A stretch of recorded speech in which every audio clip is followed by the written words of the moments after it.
Tortul trio de ciocolată este un dulce foarte iubit și este normal pentru că e super bun. În plus, necesită o singură foaie de blat ce poate fi cumpărată și așa nu mai trebuie să mai coacem nimic. Eu l-am făcut într-o formă de inimă, dar o formă de rotundă de tort de 20 de centimetri merge la fel de bine. Să vedem ce ne trebuie.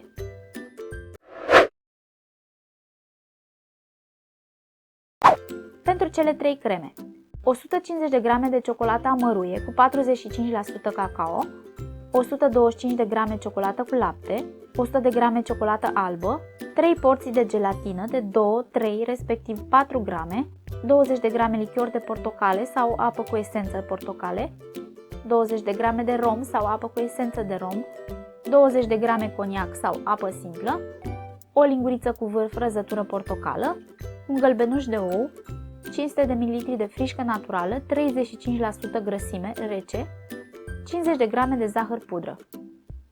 Pentru sirop: 100 de grame de zahăr, 150 de grame de apă și 50 de grame de rom. În plus, o foaie de blat de cacao făcută sau cumpărată. Ne vom ocupa mai întâi de sirop. Punem zahărul la caramelizat. Când zahărul devine brun auriu, îl stingem cu apă. Apoi oprim focul și turnăm romul. Dacă nu vreți să folosiți alcool, înlocuiți cu câteva picături de esență de rom. Lăsăm deoparte. Eu am făcut o foaie de blat din 3 ouă pe care am copt-o într-o formă de 24 de cm. Dacă nu aveți timp să o faceți, cumpărați-o, nu e nicio tragedie. Am tăiat-o astfel încât să-mi rămână o grosime de 1,5 cm și acum o decupez. Chenarul meu inimioară are dimensiunile astea. Dacă nu aveți așa ceva, folosiți o formă rotundă de tort de 20 de cm, dar fără baza atașată, doar inelul. Blatul acesta îl vom trampa, adică îl imbibăm bine cu sirop.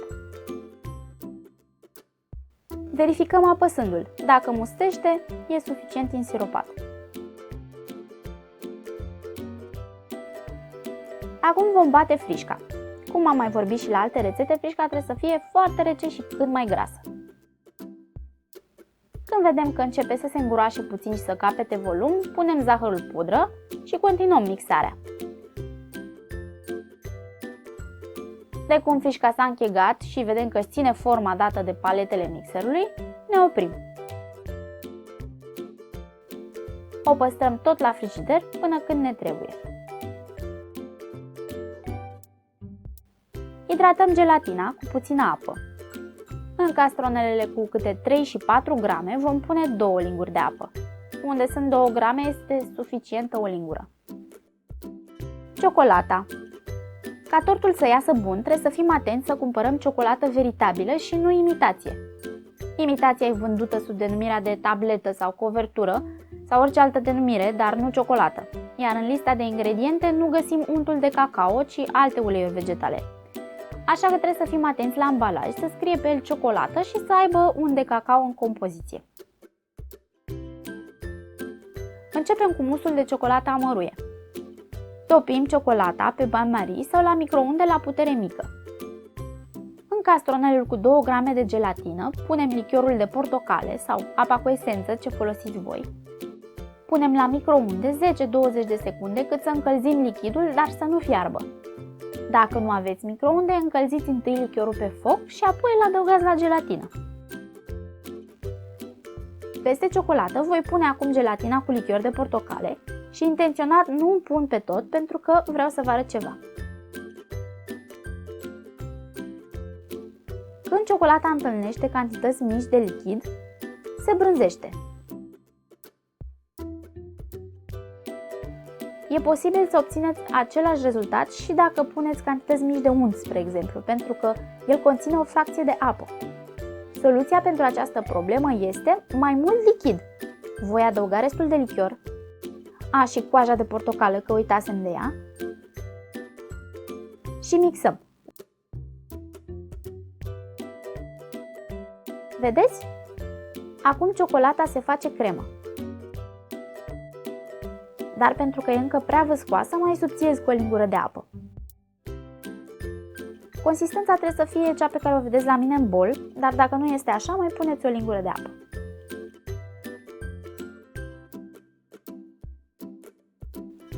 Acum peste crema asta de ciocolată adaug 150 de grame de frișcă bătută,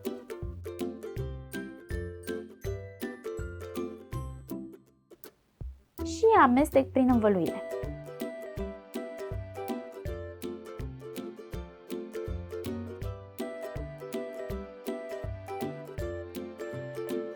Turnăm peste blatul însiropat și nivelăm. Acum facem puțin spațiu în congelator și păstrăm tortul acolo până facem următorul strat.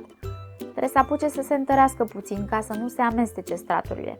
Musul de ciocolată cu lapte este mai moale și are nevoie de 3 grame de gelatină.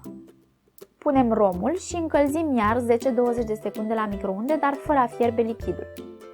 Topim și ciocolata cu lapte și peste ea adăugăm gelatina. Omogenizăm. Crema mea este suficient de moale și nu mai are nevoie de apă. Dacă a voastră e mai văscoasă, mai puneți o lingură. Peste ciocolată adăugăm 175 de grame de frișcă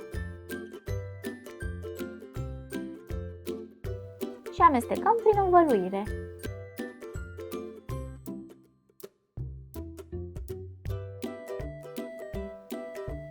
Când crema este gata, scoatem tortul din congelator, iar dacă primul strat s-a întărit, procedăm și îl punem și pe cel de-al doilea.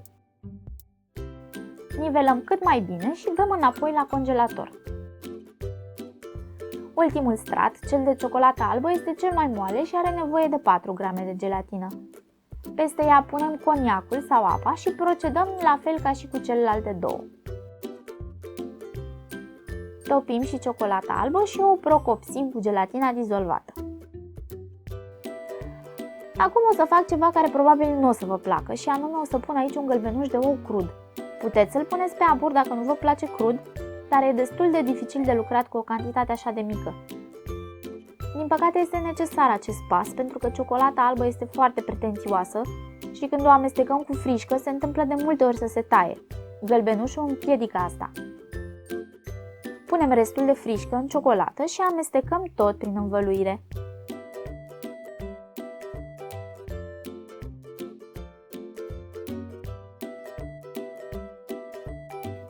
Adăugăm și această ultimă cremă la tort.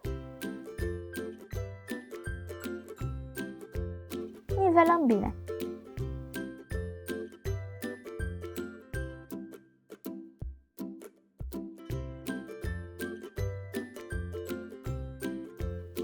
Acum nu mai trebuie să ținem tortul în congelator, ci la frigider peste noapte sau până când cremele s-au închegat foarte bine.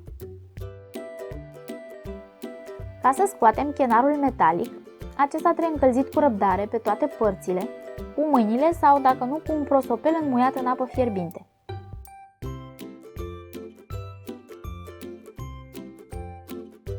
Marginile nu sunt perfecte acum, dar nu e nicio problemă. Cu o gripcă de plastic răzuim gentil stratul de cremă de la suprafață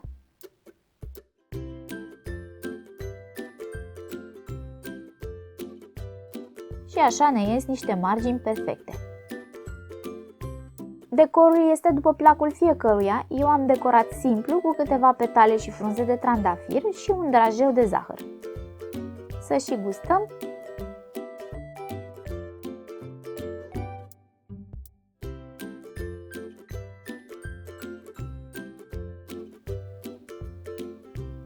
Este super cremos și fin, se topește pur și simplu în gură.